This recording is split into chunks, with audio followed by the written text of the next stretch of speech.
मुंबईतील रुग्णालयातून मृतदेहाची झाली अदलाबदल आणि पुढे पाहण्यासाठी जर तुम्ही आमच्या चॅनलवर नवीन असताल तर चॅनलला आता सबस्क्राइब करा, जेणेकरून अशाच नवनवीन बातम्या तुम्हाला बघायला मिळतील। रुग्णालय प्रशासनाने कृष्णात पाटील यांच्या नातेवाईकांना मृत कृष्णाच्या मृतदेहाऐवजी मुंबईतील व्यावसायिक सतीश रुहेजा या व्यक्तीचा मृतदेह कापडामध्ये गुंडाळून दिल्याचे कबूल केले।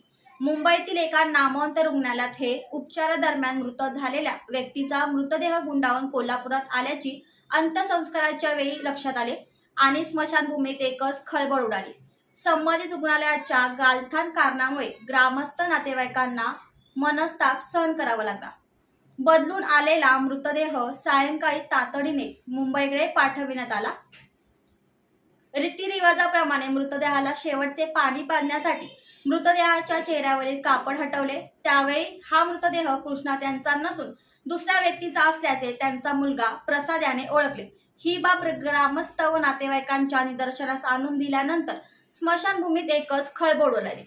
उपस्थानी संबंधित रुग्णवाहिकेच्या चालकाला लोकांनी धारेवर धरले, तसेच रुग्णालयात संपर्क करून मृतदेह बदलल्याची घटना सांगितली।